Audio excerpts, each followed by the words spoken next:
बात जरा Jammu Kashmir reorganisation act के हवाले से भी कर लेते हैं। आप सब जानते हैं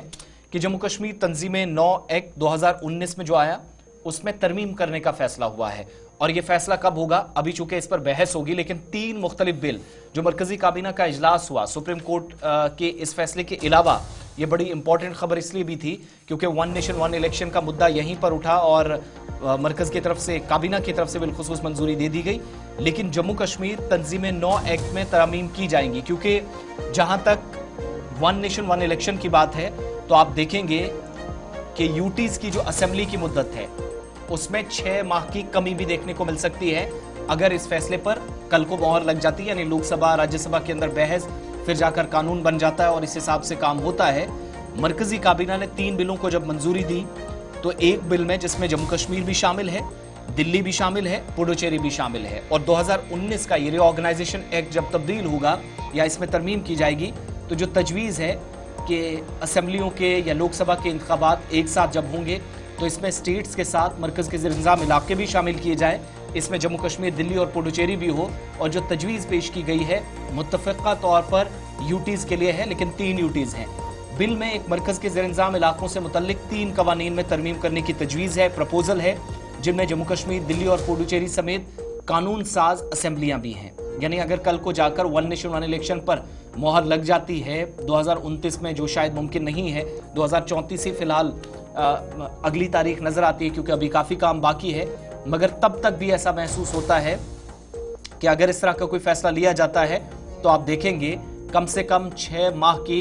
जो टोटल असेंबलीज की जम्मू कश्मीर के अंदर, जैसे जम्मू कश्मीर में पहले साबिका रियासत में 6 बरस हुआ करते थे हुकूमत के, अब 5 है, और उसमें भी 6 महीने की मुद्दत कम हो सकती है क्योंकि बहुत सारी लवाजमात हुकूमत के मुताबिक पूरी करनी है और दस्तूरी जो तरामीम में बिल है वो तजवीज़ किया गया है। जिन शिकों को लेकर तरमीम की तजवीज़ पेश की गई है इनमें जम्मू कश्मीर तंजीमें 9 act 2019, national capital territory of Delhi act 1991 और government of union territories act 1963 भी इसमें शामिल है। और रीऑर्गेनाइजेशन एक्ट 2019 जम्मू कश्मीर का आपको याद होगा कि ऐवान ने 5 अगस्त 2019 को मंजूर किया था। वक्तन फवक्तन इसमें संशोधन किए गए, तरमीम की जाती रही और यह आईन हिंद की आर्टिकल 370 को मनसूख करने के लिए मंजूर किया गया था, जिसने साबिका रियासत जम्मू कश्मीर को खुसूसी दर्जा दे रखा था। इमरान नाइको के पास जरा चलेंगे, श्रीनगर से हमें ज्वाइन किए हैं। इमरान, ये जो लेटेस्ट डेवलपमेंट्स हुई हैं, अगर कल को जाकर कोई तरमीम होती है तो व्हाट आर द पॉसिबिलिटीज? अगर 2029 में चुनाव होता है, या अभी तो ज्यादा आसार लग रहे हैं जैसी सूरत हाल है, ज्यादातर लोगों का यह ख्याल है कि शायद 2034 तक इंतजार करना होगा। जम्मू कश्मीर, पुडुचेरी और दिल्ली, क्या मरकज के ज़ेर-ए-निज़ाम इलाके ये जो 3 हैं ये स्टेट्स के साथ ही जाएंगे और ये जो 6 माह की मुद्दत असेंबलियों में कम होने की तरफ इशारा किया जा रहा है, इसका क्या मतलब है? देखिए, पहली बात यह है कि जम्मू कश्मीर में ऑलरेडी इस वक्त सियासी मंजरनामा जो है गैर मुस्तहकम है। यहाँ गैर मुस्तहकम सियासत चल रही है, क्योंकि इलेक्शंस तो हुए हैं लेकिन अभी भी जो इख्तियारात है वो वाज़िया नहीं हो पाए हैं, अभी भी बिजनेस रूल्स को नोटिफाई नहीं किया गया है। और अब जहाँ तक इस one nation one election bill का ताल्लुक है, जिसे अब सेंटर ने अप्रूव किया है, कैबिनेट ने अप्रूव किया है और अब इसकी जो है पार्लियामेंट में पेश किया जा रहा है, लेकिन इसमें 2-3 जो चीजें हैं बड़ी इंपॉर्टेंट है, जिसमें खासकर आपने जो जिक्र किया है जम्मू कश्मीर का, कि जम्मू कश्मीर में इस बिल की मंजूरी के साथ ही तरमीम होगी जम्मू कश्मीर रीऑर्गेनाइजेशन एक्ट 2019 में। और जो पहले ही जम्मू कश्मीर में 2019 से कबल जब हम देखते थे तो जो इस हुकूमत की जो मुद्दत है वो 6 साल हुआ करती थी, लेकिन जब इसमें तरमीम होगी तो अब वन नेशन वन इलेक्शन के साथ, पहली बात ये तो 2019 के बाद अब ये 5 साल की मुद्दत हुई है और वन नेशन वन इलेक्शन जो है ये कानून नाफिजुल अमल होगा तो जम्मू कश्मीर में मुल्क के साथ ही, तो फिर 2029 में ये इंतखाबात पार्लियामेंट के होंगे और इसमें असेंबली इंतखाबात भी होंगे। तो जाहिर सी बात है जम्मू कश्मीर के असेंबली इंतखाबात भी इसी पार्लियामेंट के साथ भी होंगे और मुल्क की दीगर रियासतों के साथ होंगे। तो पहली बात यह है कि 5 साल से घटकर ये 4.5 साल की मुद्दत होगी। तो एक बात यानी कि मुकम्मल तौर पर जो पब्लिक रिप्रेजेंटेटिव्स है, जो अवामी नुमाइंदे हैं, उन्हें मौका नहीं मिलेगा पूरी तरह से काम करने का और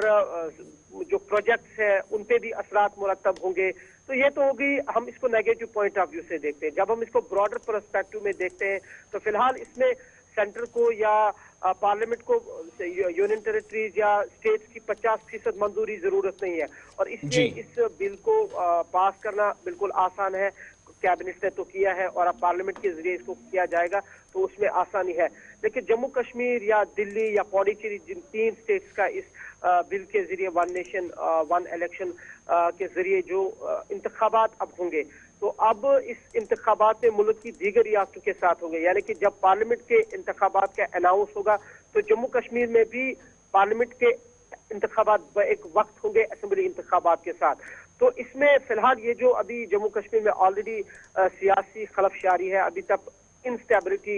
पॉलिटिकल इंस्टेबिलिटी है यहाँ पे, ऑल्दो कि यहाँ इलेक्शन हुए हैं, जैसे मैंने कहा बिजनेस रूल्स अभी नोटिफाई नहीं हुए हैं या इख्तियारात की अभी कमी है, सारा मामला अभी तक हल नहीं हुआ है, स्टेटहुड रेस्टोरेशन का बहुत बड़ा मसला है। तो इस दौरान एक और बहुत बड़ा जो संगीन मामला है, जो अब ये जो वन नेशन वो वन इलेक्शन के तनाजुर में जम्मू कश्मीर में जो तरमीम होगी इस JNK रीऑर्गेनाइजेशन एक्ट 2029 के, तो जाहिर सी बात है अब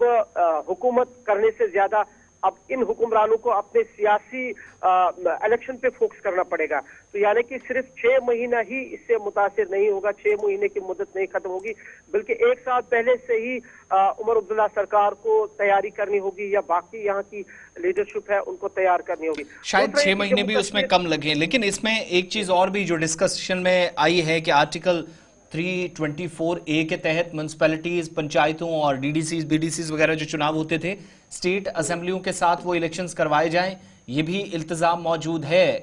और मामला ज़ेरे गौर है। ऐसी पॉसिबिलिटीज क्या हैं? एक दूसरा एक फैसला हुआ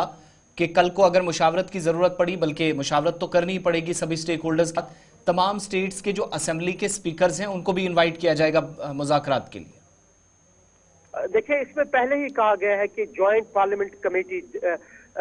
JPC से कहा जाता है, उनके साथ मुशावरत होगी और उनकी मुशावरत ही इसको मंजूर किया जाएगा। लेकिन जैसे मैंने कहा कि इसको 50% भी जरूरत नहीं है पार्लियामेंट को कि स्टेट्स की मंजूरी हो। एक दूसरा ये कि रामनाथ कोविंद जो इस कमेटी के चेयरमैन हैं, उन्होंने हालांकि ये कहा था कि रामनाथ कोविंद ने कि स्टेट्स की ये जो इलेक्शंस है, पार्लियामेंट के इलेक्शन के साथ साथ असेंबली इलेक्शन और साथ साथ जो म्यूनिसिपैलिटी के इलेक्शन थे वो भी बैकवर्ड करा जाए। तो फिलहाल कैबिनेट ने उस पर कोई अप्रूवल नहीं दिया है और उसे फिलहाल ऑन होल्ड रखा है। तो फिलहाल जो नक्शल में हम इसको देख रहे हैं कि पार्लियामेंट इंतखाबात के साथ असेंबली के इंतखाबात, जो आम लोग इस चीज को इस तरह से समझे कि अगर पूरे मुल्क में पार्लियामेंट के इंतखाबात होते हैं तो उसी वक्त असेंबली के भी इंतखाबात होंगे। तो 2024 सितंबर अक्टूबर में जम्मू कश्मीर में यहाँ असेंबली के इंतखाबात हुए। और बहुत बहुत शुक्रिया, बहुत शुक्रिया इमरान नाइक को तफसीलात फराहम करने के लिए।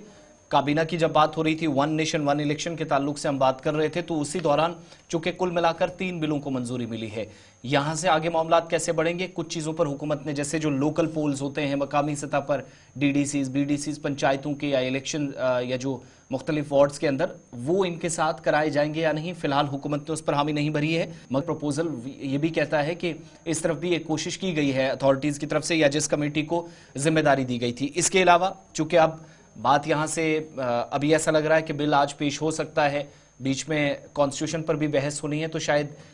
उस दौरान ऐसा भी हो सकता है कि हंगामे की भीड़ सारी चीजें ना चढ़ जाएं और अगले सेशन तक इस पर बीच में JPC को भी मामला सौंपा जा सकता है। अभी बहुत सारी डेवलपमेंट्स होनी है आइंदा दिनों में।